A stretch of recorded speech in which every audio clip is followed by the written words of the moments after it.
वैसे आज अपन लेके आए हैं एक और नया एपिसोड। मेरी आवाज में कुछ चेंजेस दिख रहे हैं, उसको इग्नोर मारना होगा क्योंकि मेरी बुखार आ चुका है। बुखार में भी अपन वीडियो बना रहा है, देख रहे हो। तो जिसने भी मुझको टेंशन आई कि 4 एपिसोड नहीं देखे हैं वो जाके देख लो, ये भी 5 है और इस चैप्टर का नाम है कैन आई कीप हिम। तो गाइस मेरी तबीयत खराब चल रही है यार, थोड़ा सपोर्ट करने के लिए लाइक और सब्सक्राइब तो कर ही देना। कंटिन्यू करते हैं। सो गाइस आपने लास्ट चैप्टर में देख ही लिया होगा कि नॉर्टन का भाई फैन क्लब बन गया है। अब अपन बात करने वाले हैं आयशा के बारे में। वह अपने अपने काम खुशी से करती थी, जैसे कि कुछ भी ना बदला हो। दिन के दौरान वह बगीचे में और रात में वह जादू सीखती थी और वह शायद हमारे पूरे घर में सबसे कम उदास व्यक्ति थी। एक दिन मेरे पास कुछ खास नहीं था। उस दिन रूडियस की क्लास नहीं थी भाई, लेकिन दुर्भाग्य से रॉक्सी और सिल्वी दोनों को काम करना था। रूडियस सोचता है मुझे इस बात पर थोड़ा यार गिल्टी फील हो रहा है। तो मेरी दोनों पत्नियां काम में व्यस्त थी, हालांकि मैं इस समय कोई पैसा नहीं कमा रहा हूँ। क्या यह वाकई ठीक है, ये देखते हुए कि मेरा एक बच्चा भी है। खैर मेरी शिक्षा प्राप्त करने के बाद में मेरे पास अधिक पैसे कमाने का सबसे अच्छा तरीका है ना। हाँ यह सब ठीक है। फिर यूडियस ऐसे सोचता रहता है। फिर यूडियस बगीचे में चला गया। उसने देखा कि अब तक पहली फसल अंकुरित होती दिख रही थी। हालांकि यह कहना मुश्किल था कि हमें अंत में इससे कुछ खाने योग्य मिलेगा या नहीं। आयशा उस समय उस छोटे से खेत के पास बैठी हुई थी। मुझे आश्चर्य हुआ जेनित उसके बगल में बैठी हुई थी। फिर यूडियस कहता है कि तुम दोनों यहाँ क्या कर रहे हो। ओह, आयशा बोलती है ओह हाय रूडियस, हम वीडिंग निकाल रहे हैं। वीडिंग मतलब वो होता नहीं है भाई, जैसे घास होती है ना तो वो फसल के बीच में लगती है, उसको निकाल रहे थे ये सब। पहले रूडियस को लगा कि वह मजाक कर रही है, आयशा सच में वीड्स निकाल रही है। आयशा कहती है कि मिस जेनित भी मदद करना चाहती थी। मिस जेनित वाली बात रूडियस को पसंद नहीं आई। फिर से कहता है कि तुम चाहो तो मदर जेनित को मॉम कह सकती हो। आयशा कहती है नहीं, मदर लिलिया ने कहा है कि मैं ऐसा नहीं कर सकती। वह हमेशा कहती है कि मुझे उन्हें मिस जेनित या मैडम हो कहना होगा। ओह, तो यह लिलिया का एक और आज्ञा थी, ये रूडियस कहता है। फिर रूडियस पूछता है आयशा से मदर जेनित कब से इस तरह आपकी मदद कर रही हैं।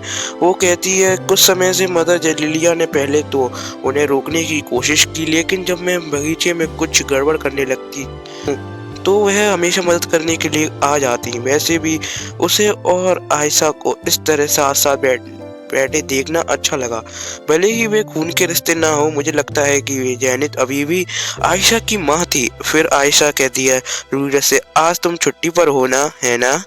रूडियस कहता है आयशा से हाँ मैं सारा दिन घर पर ही रहूंगा। फिर आयशा कहती है बढ़िया। फिर कहती है मैं तुम्हें कुछ दिखाना चाहती हूँ, क्या तुम मेरे कमरे में आ सकते हो।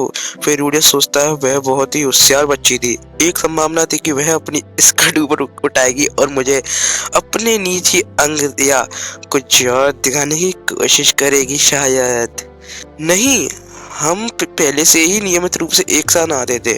उसके अंदर ऐसा कुछ नहीं था जिससे मैं परिचित ना हूँ। भाई देख रहे हो, मतलब इस ठरकीपन इतना ऊपर चढ़ चुका है बंदे का कि सब अपनी बहना का भी सब कुछ देख लिया उसने। फिर थोड़ी देर बाद आयशा के कमरे में चला गया रूडियस। आयशा का कमरा काफी अच्छी तरह से सामान मतलब व्यवस्थित रखा था, अपनी जगह पर रखा था। और उसने क्या होता है कि उसने उसके कमरे में रखी हुई अलमारी को चेक किया तो उसमें आयशा के 3 नौकरानियों के कपड़े रखे हुए थे और बगल वाले खाने में फिर आयशा के अंडर गारमेंट्स रखे दिखाई दिए थे। तो वह सखी बिरा भी थी वहां पर, मतलब अंडर गारमेंट बिरा भी थी।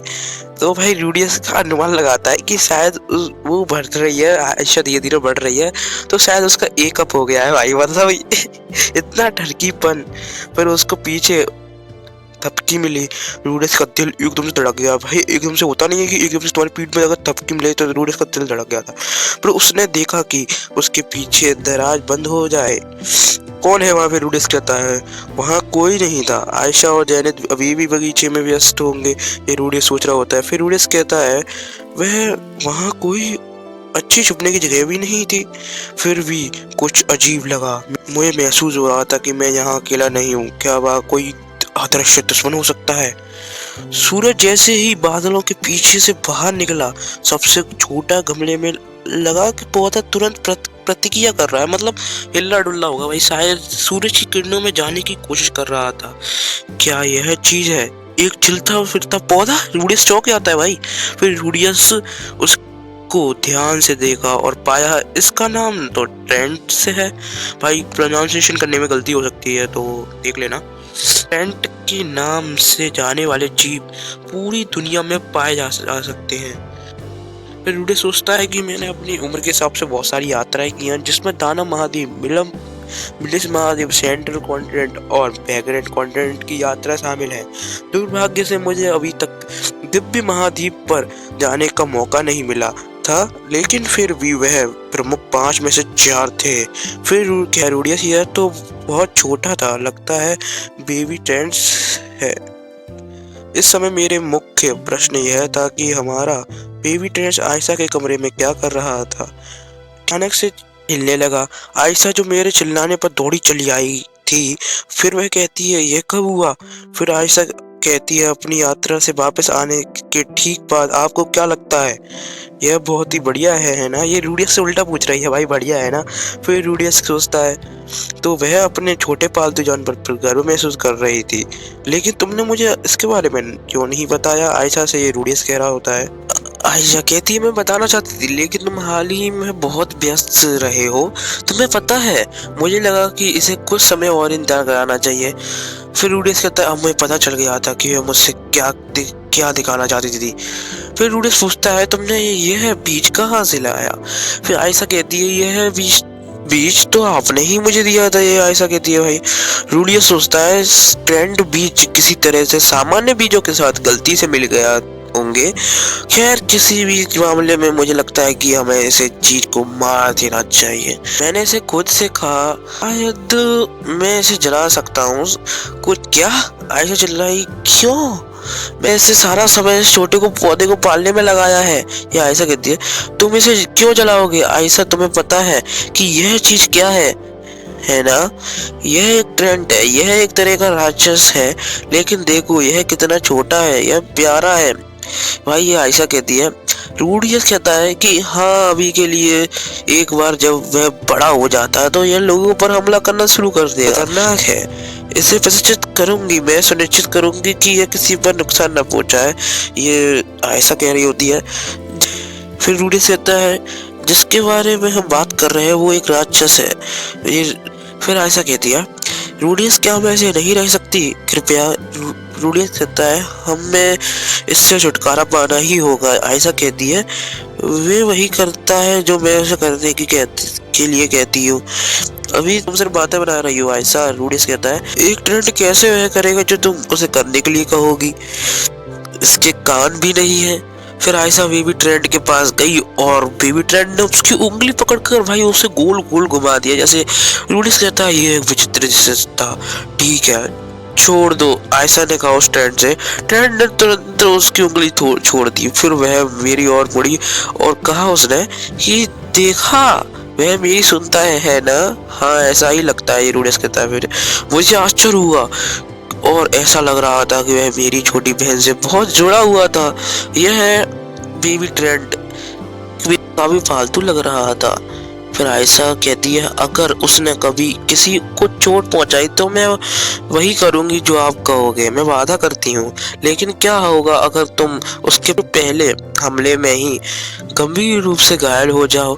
इस पर आयशा ने अपनी गालों को उदास होकर फुला लिया, लेकिन फिर अपनी रणनीति पर पुनर्विचार करने लगी और उसने हाथों को अपनी छाती के सामने बांध लिया और अपनी सबसे प्यारी और मासूम मुस्कान के साथ मेरी ओर देखा।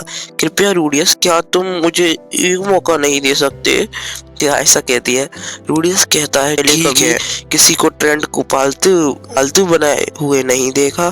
सोचने लगता है आयशा ने खुद ही इस चीज को बीज से पाला था, इसलिए यह लोगों के आसपास रहने का आदी था। इससे यह संभावना कम हो गई कि यह हमें से किसी पर हमला करेगा। फिर सामने खड़ी हुई आयशा ने मुंह बनाया और शुरू कर दिया, अगर तुम ऐसे नहीं रहने वाले हो तो शायद मुझे अपने ध्रुव का पत्ता खेलना चाहिए। फिर रूडी चौकी बोलता तुम्हारे ध्रुव का क्यों ना मैं शिल्पी को और सॉक्सी को तुम्हारे छोटे से रहस्य के बारे में बता दूं। भाई ये ऐसा कह रही होती है। फिर रूडियस कहता है तुम किस बारे में बात कर रही हो। फिर रूडियस सोचता है क्यों ना मैं उन दोनों से कोई भयानक रहस्य छुपा रहा था। लेकिन आयशा मुस्कुराते हुए कहती है मैं तहखाने में तुम्हारे गुप्त कमरे के बारे में बात कर रही हूँ। जिसने भी गुप्त कमरे के बारे में नहीं सुना है इसका मतलब आपने एपिसोड नहीं देखा है, तो जाके देखो। फिर रूडियस सोचता है हर किसी की जिंदगी में कुछ गुप्त बातें होती हैं जो वो किसी को नहीं बताना चाहता। मेरे बारे में यह नीचे की ओर की छोटी वेदी थी। वह कमरा एक पवित्र जगह। वहां मैं रात में जाता था जब मेरा परिवार सो जाता था, तो मैं प्रार्थना करना चाहता था। वो आपको पता है क्या था, यह मेरे जीवन का एक हिस्सा था। लेकिन अगर मेरी वेदी की खोज हो गई हो तो क्या होगा? शिल्पी क्या सोचेगी, रॉक्सी क्या कहेगी? आयशा स्पष्ट रूप से इसके बारे में चुप रही थी। वो इसने किसी से कहा नहीं था इसके बारे में। लेकिन नॉर्न के बारे में क्या? फिर रूडिस कहता है आयशा सुनो, मैं सिर्फ तुम्हारी सुरक्षा के बारे में चिंतित हूँ, ठीक है? ट्रेंच खतरनाक राक्षस है, इसलिए उसे पालना तुम्हारे लिए जोखिम हो सकता है। फिर आयशा कहती है कि मुझे आश्चर्य है कि शिल्पी और रॉक्सी इसके बारे में कैसे महसूस करेंगे। आयशा कहती है वह खास तौर पर रॉक्सी, तुम बहुत समय से उसकी बेंटी की पूजा कर रहे थे, समझ गए? अभी वो था भाई, है ना? वह मुझे ब्लैकमेल कर रही है। रूडिस कहता है अरे मुझे क्या करना चाहिए? जैसे भाई रूडिस सोचने लगता है ना, तो जैसे दरवाजा खुलता है और आवाज आती है। मुझे लगता है कि मैंने अभी अपना नाम सुना है, क्या तुम्हें कुछ चाहिए था? फिर रूडियस ने मुड़कर देखा तो रॉक्सी दरवाजे पर खड़ी हुई थी। फिर रूडियस पूछता है तुम यहाँ क्या कर रही हो? क्या तुम अभी थोड़ी देर पहले ही नहीं गई थी? मैं कुछ भूली हुई चीज लेने वापस आई हूँ, इस समय में कोई क्लास नहीं है, कह रही होती है रॉक्सी। ठीक है रॉक्सी, रूडियस और मैं अभी उसके रहस्य के बारे में बात कर रहे थे। फिर रूडी से भाई आयशा का तुरंत आता है, मुंह बंद कराता है, मुंह के ऊपर हाथ रख देता है, चुप चुप चुप चुप। एकदम से कमरे पर खामोशी छा जाती है। फिर भाई बेबी ट्रेंट यार रेंग रहा होता है, उसकी आवाज आ रही होती है। फिर रॉक्सी ने उसको देख लिया। फिर रूडी सोचता है कि रॉक्सी को मेरा पक्ष लेना चाहिए, है ना? मुझे यकीन है कि वह जानती है कि बेबी ट्रेंट कितने खतरनाक होते हैं। रॉक्सी कह रही होती है कि ये ट्रेंट है ना? रूडियस कहता है कि आयशा ने मुझे बताया कि वह उस जानवर को पालतू जानवर की तरह पालना चाहती है, लेकिन ट्रेंट राक्षस है, तुम्हें पता है ना? यह खतरनाक हो सकता है, क्या तुम इससे छुटकारा पाने के लिए मेरी मदद कर सकती हो? रॉक्सी कहती है मुझे नहीं पता रूडी, मुझे लगता है कि यह ठीक होना चाहिए। आयशा का पक्ष ले रही होती है भाई, अगर तुम उन्हें ठीक से पालते हो तो ट्रेंट एक वफादारी प्राणी है। रॉक्सी ने आगे कहा कि यह काफी छोटा है, इसमें ज्यादा खतरा नहीं होना चाहिए। रुको, सच में ये रूडियस कह रहा था, तुमने उन्हें पालतू बना सकते हो? जरूर, ये रॉक्सी कहती है। रूडियस ने आयशा को छोड़ दिया और उसने एक पल के लिए संदेह से मेरी ओर देखा, लेकिन अंत में राहत में से मुस्कुराई आयशा। कोई बात नहीं रूडियस, तुम मेरे बारे में चिंतित हो, है ना? फिर आयशा तुरंत रॉक्सी के पास गई और उससे अपनी बाहों में भर लिया। धन्यवाद बड़ी बहन, मैं तुमसे प्यार करती हूँ। फिर रूडियस ने उस पौधे का नाम वाइट रख दिया। भाई यहाँ पे अपना चैप्टर एंड होता है, तो अगला चैप्टर आने के लिए वेट करो यार, सब्सक्राइब कर देना रूडियस फैंस।